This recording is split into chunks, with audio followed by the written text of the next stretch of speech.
Hello students, class 11वीं IP subject की हम सेकेंड क्लास ले रहे हैं। पहली क्लास जिसमें चैप्टर नंबर 1 का पार्ट 1 पढ़ा था, कंप्यूटर क्या है और उसके क्या कार्य हैं, उनके क्या ऑपरेशन हैं, वो हमने पढ़े थे। मैं उसको पहले आपको बता दूं कि क्या कार्य थे, उसके क्या ऑपरेशन थे। पहला ऑपरेशन था इनपुट, दूसरा था प्रोसेस, तीसरा था कंट्रोल, स्टोरेज और आउटपुट। ये 5 आपके कंप्यूटर के ऑपरेशन थे जो आपने लास्ट वीडियो में चैप्टर 1 के पहले पार्ट में पढ़े थे। ठीक है, अब चैप्टर 1 का जो हम दूसरा पार्ट लेते हैं उसमें जो टॉपिक है आपकी बुक के अंदर दे रखा है block diagram of computer. Computer का ब्लॉक चित्र इसको बोलते हैं। ठीक है, अब पहले हम इससे समझेंगे कि कंप्यूटर का ब्लॉक चित्र में के अनुसार क्या होता है। मैंने कल लास्ट क्लास के अंदर आपको एक सिंपल कंप्यूटर का स्ट्रक्चर बना के बताया था कि कौन से इनपुट होते हैं, कैसे आउटपुट होता है। अब हमको ब्लॉक डायग्राम के माध्यम से समझना है। ठीक है, तो देखते हैं पहले कि ब्लॉक डायग्राम में होता क्या है। एक तरीके का सांकेतिक डायग्राम है जो आपको ये बताएगा कि कंप्यूटर के अंदर किस तरीके से प्रोसेस होती है, किस तरीके से निर्देश जाते हैं, किस तरीके से निर्देश हमको निर्देशों का आउटपुट मिलता है। ठीक है, तो देखें इनपुट पहला सेक्शन है हमारा क्या इस डायग्राम के अंदर इनपुट। इनपुट मतलब मैंने उस दिन डेफिनेशन आपको बताई थी कि निर्देशों का कंप्यूटर में जाना, निर्देशों को कंप्यूटर में भेजना क्या कहलाता है, इनपुट कहलाता है। तो इनपुट जब भी होगा मतलब निर्देश आपके द्वारा दिए हुए, जो यूजर जो कंप्यूटर पे बैठा है उसके द्वारा जो निर्देश दिए हुए हैं वो किसमें जाते हैं, मेमोरी के अंदर या आपके सिस्टम के अंदर जाते हैं। ठीक है, अब जब वो सिस्टम के अंदर जाते हैं तो क्या क्या होता है, कैसे वो आपको आउटपुट देते हैं। फॉर एग्जांपल मैंने कीबोर्ड से एक ए दबाया, ए की दबाई, जैसे ए की दबाई तो मुझे स्क्रीन के ऊपर ए दिखा।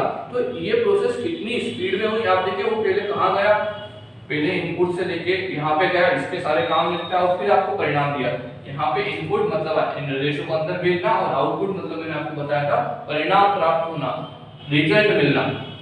ठीक है, तब जब हम इनपुट करेंगे तो इनपुट बीच वाले ब्लॉक में, उस दिन हम लोगों ने जो डायग्राम बनाया था, मैंने एक छोटा आपको अलग से डायग्राम बना के बताया था जिसमें बताया था कि ये सीपीयू है, इधर से इनपुट हो रहा है, इधर से आउटपुट हो रहा है। ये आपके पास लास्ट वाली क्लास के अंदर देखिए मैंने एक चित्र बनवाया था। ठीक है, जिसके अंदर सीपीयू के अंदर आपको क्या हो रही थी, प्रोसेस हो रही थी और कंट्रोल हो रहा था और स्टोर हो रहा था। ये तीनों बातें सीपीयू के अंदर नहीं होती, लेकिन सीपीयू का जो कैबिनेट है उसके अंदर ये चीजें होती हैं। ठीक है, तो मध्य में कौन बैठे हैं, ये लोग बैठे हैं। तो ये आपका जो ब्लॉक डायग्राम में एक तरीके से ये वाला जो हिस्सा है, बीच का जो पूरा हिस्सा है, ये आपके लिए किसका काम कर रहा है, सीपीयू का काम कर रहा है। ठीक है, तो ये सीपीयू का काम कर रहा है। अब सीपीयू के 2-3 भाग हो रहे हैं। क्या भाग हो रहे हैं, पहला है CPU control and timing unit, पूरा नाम लिखा है वहां पे सीपीयू। दूसरा है अरिथमेटिक लॉजिकल यूनिट, एएलयू लिखा है। ठीक है, फिर है इसका मेमोरी। अब मेमोरी आपकी 2 प्रकार की होती है, एक होती है प्राइमरी, एक होती है सेकेंडरी। तो अंदर जो बनी है वो प्राइमरी, बाहर जो बनी है सेकेंडरी। ठीक है, अब थोड़ा सा इस चीज को ध्यान में रखना, हम आगे जब मेमोरी वाला टॉपिक आएगा तो पूरी तरह से मेमोरी पढ़ाएंगे। एएलयू सीयू का जब टॉपिक आएगा, सीपीयू अलग से पढ़ने का आएगा तब अलग से भी पढ़ेंगे। लेकिन पहले आप ब्लॉक डायग्राम समझें। इस ब्लॉक डायग्राम के अनुसार क्या हो रहा है, ध्यान से देखना थोड़ा सा कि इनपुट दिए से जो निर्देश अंदर जा रहे हैं, आप इनपुट किन के माध्यम से कर सकते हैं, चाहे वो कीबोर्ड हो, माउस हो, जिससे निर्देशों को आप अंदर भेज रहे हो। ठीक है, वहां से आप इनपुट कर रहे हैं। इनपुट आप कहां पे भेज रहे हैं, सीपीयू के पास भेज रहे हैं। मध्य में कौन बैठा हुआ है, सीपीयू बैठा हुआ है। यहां चित्र से आपको दिख रहा है इनपुट हो रहा है सीपीयू के पास और फिर हमको आउटपुट मिल रहा है। तो हम जब इनपुट कर रहे हैं तो इनपुट जब भी जाएगा तो वहां पे जब आप वर्तमान में कार्य करेंगे, प्रेजेंट में काम करेंगे, तो आपके पास एक मेमोरी काम करेगी। 2 प्रकार की मेमोरी है, प्राइमरी और सेकेंडरी। तो वर्तमान में हमेशा कौन सी मेमोरी काम करती है, प्राइमरी मेमोरी काम करती है। ठीक है, तो प्राइमरी मेमोरी के पास क्या गया, निर्देश गया। प्राइमरी मेमोरी वहां डिसाइड करेगी कि मुझे ये निर्देशों का क्या करना है, कैसे प्रोसेस करवाना है। तो वो किसके पास भेजेगी, एएलयू के पास। देखो ऊपर की तरफ तीर जा रहा है, एएलयू के पास भेजेगी। एएलयू किसके पास, किससे कंट्रोल करवाएगा उसको, कंट्रोल और टाइमिंग यूनिट से। देखिए दोनों तरफ कंट्रोलिंग के निशान बने हुए हैं। ठीक है, ये दोनों इनपुट को भी कंट्रोल कर रहे हैं, आउटपुट को भी कंट्रोल कर रहे हैं और ये ऑटोमेटिक पूरे चार्ट को तो कंप्लीट कंट्रोल कर ही रहे हैं।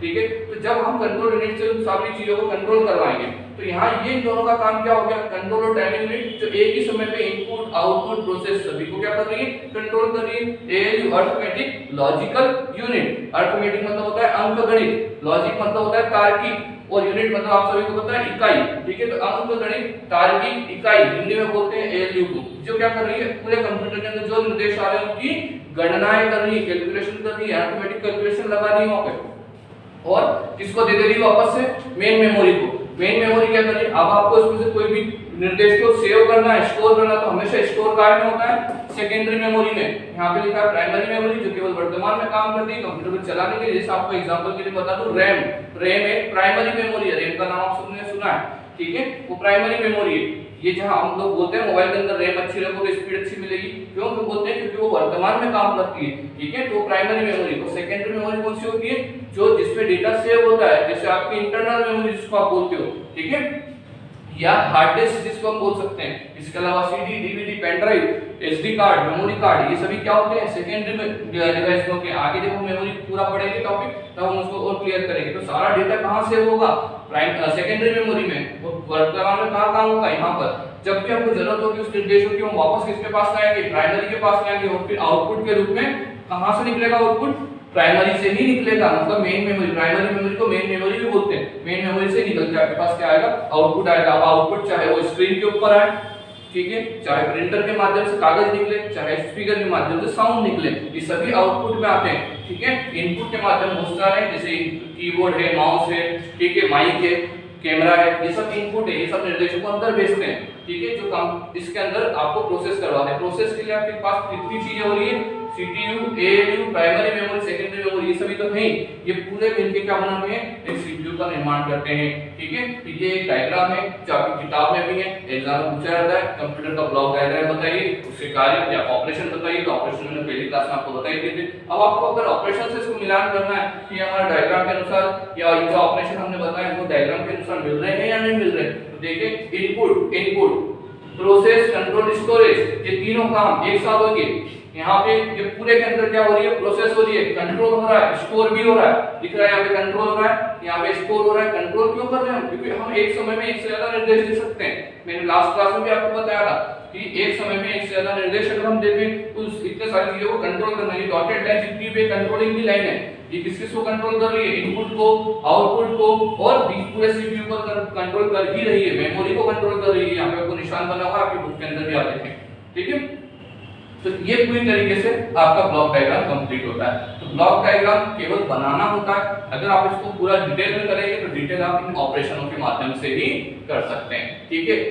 ये तीनों से मिलकर क्या बना, सीपीयू दिख रहा है आपको, और इनपुट अपना एक अलग सेक्शन है, आउटपुट अपना एक अलग सेक्शन है। अब सीपीयू के अंदर बहुत सारी चीजें, स्टोरेज भी है जो हम लिख रहे हैं यहाँ पे, ये मेमोरीज जो होती है वो स्टोरेज का काम करती है, ठीक है, और कंट्रोल टाइमिंग यूनिट तो है ही अपना। मैंने लास्ट क्लास में आपको बताया था कि अगर आपने अपने बॉडी स्ट्रक्चर को देख लिया है तो क्या होगा, आप कंप्यूटर को आसानी से समझ सकते हैं। फॉर एग्जांपल मैंने आपको कोई निर्देश दिया, ठीक है, मान लिया कि मैं आपको अभी पढ़ा रहा हूँ, ठीक है, मैं यहाँ पे पढ़ा रहा हूँ, मुझे मच्छर काटा है, तो मैं मच्छर काटूंगा तो क्या करूंगा, खुजाऊंगा, कैसे खुजाऊंगा, लेकिन मुझे कैसे पता चला कि मुझे मच्छर काटा है, ठीक है। तो यहाँ पे भी वही चीज है कि आपको जैसे मुझे मच्छर काटा है तो मुझे यहाँ के निर्देश कहाँ गए, माइंड के पास गए, माइंड से परमिशन दी कि भैया यहाँ मच्छर काट रहा है, हटाना है कि नहीं हटाना है हाथ, तब माइंड परमिशन देगा तो निर्देश वापस नीचे आएंगे, दूसरे हाथ को बोलेंगे कि आप खुजाओ और हम खुजाएंगे। तो ये प्रोसेस कितनी जल्दी हुई, उतनी ही जल्दी क्या होता है, हमने अगर कंप्यूटर से एक कीबोर्ड से एक ए प्रेस किया, बी प्रेस किया, कोई भी की प्रेस करी,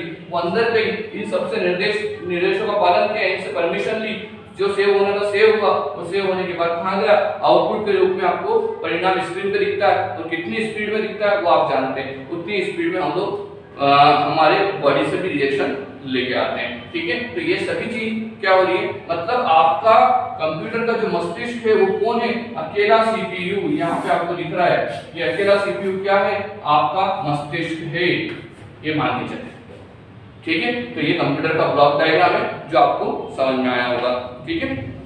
अब हम इसको थर्ड पार्ट के अंदर आगे सीपीयू पढ़ेंगे। Thank you. पढ़ा तो बोल देता, ओके।